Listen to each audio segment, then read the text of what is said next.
અને સમાજના આટલા બધા લોકો એકત્ર આવતા હોય તો સ્વાભાવિક રીતે મને એમ થાય કે ભાઈ ગંગા કિનારે જઈએ તો જે કંઈ નસીબમાં હોય એટલું પુણ્ય મળશે આપણને.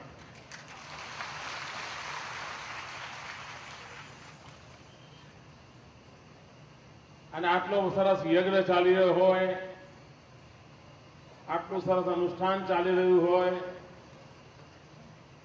અને આટલી સરસ મજાનું કથામાં રસ તરબોળ થવાનો અવસર મળ્યો હોય ત્યારે સ્વાભાવિક રીતે મનમાં બધાને થતું હોય કે ભાઈ આ 11 દિવસથી પરમાત્માના સાનિધ્યમાં બધી લીલા ચાલી રહી છે તો કંઈ ને કંઈ માગવાનું મન પણ થાય.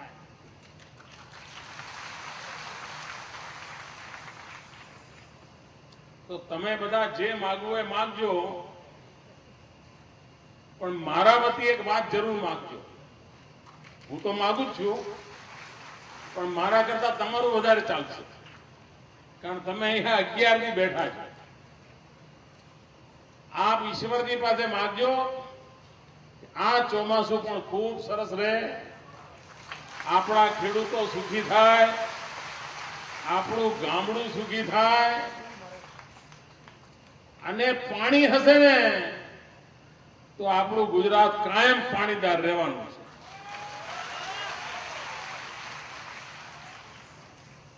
અને શિવજી તો સ્વયં હિમાલયમાં બેસે છે એટલે ત્યાં તો પાણીનો તોટો જ નથી. એટલે આપણને એની કૃપા વરસે અને ગુજરાતમાં માગ્યા મેં વરસે તો પછી આપણે ભયો બધું.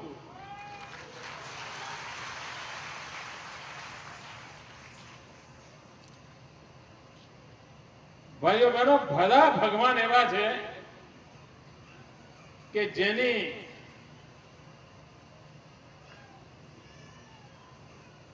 રિદ્ધિ સિદ્ધિઓ, એમનો વેશ પરિવેશ, એના આભૂષણ, એના પ્રસાદ બધું જ વિવિધતાથી ભરેલું પડ્યું છે અને ભવ્યતા પણ હોય. એક શિવજી એવા છે કે જેમાં ક્યાંય ભપકો જ ન મળે. ભભૂતિ લગાવી શિવજી ખુશ. આપ વિચાર કરો કે આપણે ત્યાં ઈશ્વરની કલ્પના કેવી કરે છે. ઘણા લોકો દુનિયામાં પર્યાવરણના નામે રાડ કરતા હોય છે. આખી દુનિયાને પર્યાવરણ શીખવાડવા નીકળ્યા હોય છે. આપણે ત્યાં ગળથુથીમાં પર્યાવરણનું શિક્ષણ મળે છે. તમે આપણો કોઈ પણ ભગવાન જુઓ, કોઈ પણ ભગવાન, આ દરેક ભગવાનને કોઈને કોઈ મહત્વપૂર્ણ ઝાડ સાથે સંબંધ હોય છે. કોઈને કોઈ ઝાડ નીચે એને જ્ઞાન થયું હોય છે, એ ઝાડનું મહાત્મ્ય હોય છે. શિવજી હોય તો બીલીપત્રનું મહત્વ હોય. અને બધાને ખબર છે કે આ શિવજીને બીલી ચડાવવાનું કારણ શું? તો જે શિવજીએ ઝેરનું પારખું કર્યું હતું, સમુદ્ર મંથન પછી આ ઝેરને હાથ લગાવવા દેવોની પણ હિંમત નહોતી. એવે વખતે શિવજી આગળ આવીને સૃષ્ટિના રક્ષણ માટે ઝેર પી લીધું હતું. પરંતુ બીલીમાં એવી તાકાત છે, આયુર્વેદ સ્વીકાર કરે છે કે પેટમાં કોઈ પણ પ્રકારની તકલીફ થાય તો બીલીના ફળનો રસ તમને એમાંથી મુક્તિ અપાવે. એનો અર્થ કે આપણા પૂર્વજોએ કેવું વૈજ્ઞાનિક રીતે આ બધી ચીજો વિકસાવી અને જેના કારણે આરોગ્યને પણ એની સાથે જોડી દીધું. બીજી વિશેષતા, આપણો કોઈ ઈશ્વર એવો નથી, કોઈ પરમાત્માના રૂપની કલ્પના એવી નથી કે જેમાં કોઈને કોઈ પશુ પંખી ઈશ્વરની સાથે જોડાયેલું ના હોય. કોઈ કોઈ પશુ કે પંખી હશે. ગણેશજી હોય તો ઉંદરને હાચવતા હશે. હવે આપ વિચાર કરો કે ઉંદર અને સાપને કાયમ ઝઘડો થાય અને એક જ કુટુંબમાં બે લોકો રહેતા હોય, શિવજી સાપ સાચવતા હોય અને ગણેશજી ઉંદર સાચવતા હોય. કેવી કલ્પના કેવી કરીએ સાહેબ, વિચાર કરો. આપણા પૂર્વજોએ જીવ માત્રનું કેટલું મહાત્મય છે. પ્રકૃતિમાં બધાનું સંતુલન કેવી રીતે રહેવું જોઈએ અને પ્રકૃતિમાં બધાને કેવી રીતે જોડવા જોઈએ એનું ઉત્તમ ઉદાહરણ પ્રતિકાત્મક રીતે આપણા બધા જ દેવતાઓની કલ્પનામાં રહેલું છે. આપણી બીજી વિશેષતા છે, દુનિયાના બધા જ સંપ્રદાયો તમે જુઓ, દુનિયાના આખી દુનિયાની જેટલા સમાજો છે એ બધાએ જે ભગવાનની કલ્પના કરી છે એ બધાએ પુરુષ ભગવાનની જ કલ્પના કરી છે. કોઈના ભગવાન સ્ત્રી નથી. બીજે એકમાત્ર કોઈ અપવાદ હોય તો આપણો દેશ છે, આપણે છીએ જેણે સ્ત્રી ભગવાનની પણ કલ્પના કરી છે. સ્ત્રીમાં પણ ભગવાનનું રૂપ જોયું છે. દુનિયામાં કોઈ નથી જોયું. બાકી બધાના પુરુષ જ ભગવાન છે. આપણે ત્યાં તો લક્ષ્મી છે, અંબા છે, બહુચર છે, સરસ્વતી છે, દુર્ગા છે. શું નથી? આ સ્ત્રી ભગવાનની કલ્પના જગતમાં કોઈએ કરી હોય માત્ર ને માત્ર માટીએ કરી છે, આ દેશે કરી છે. આ પ્રકારનું ચિંતન એ આપણા પૂર્વજોની સાંસ્કૃતિક વિરાસત છે.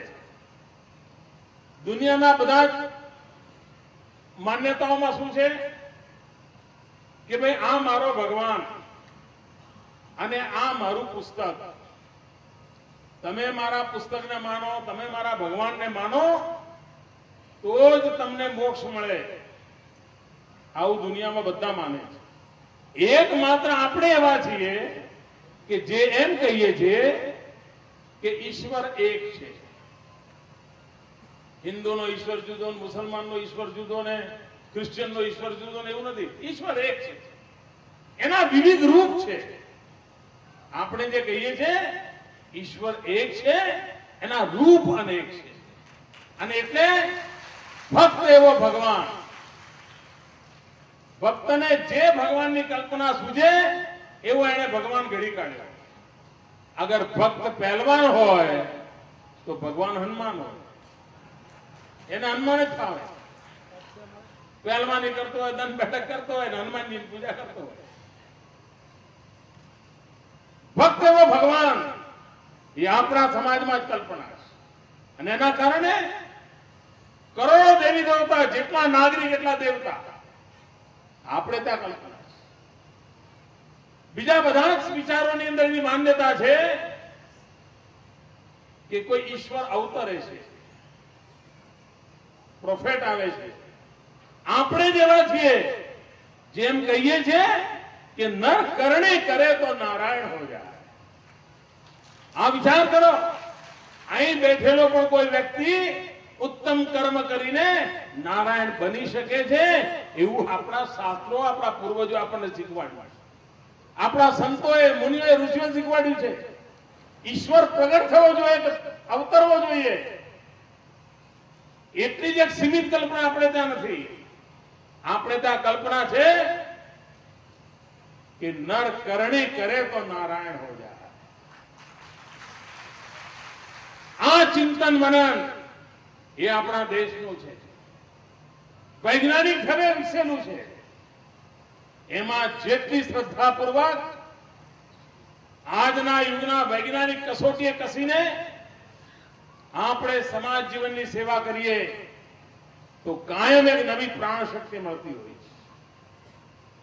અને જ્યારે ઈશ્વરના સાનિધ્યમાં બેઠા હોઈએ, અહીંયા આટલી બધી માતાઓ બેઠી છે અને એમને હું કહું કે કે આ તમને હું કાગળ અને પેન આપું છું, તમે કાગળ અને પેન ઉપર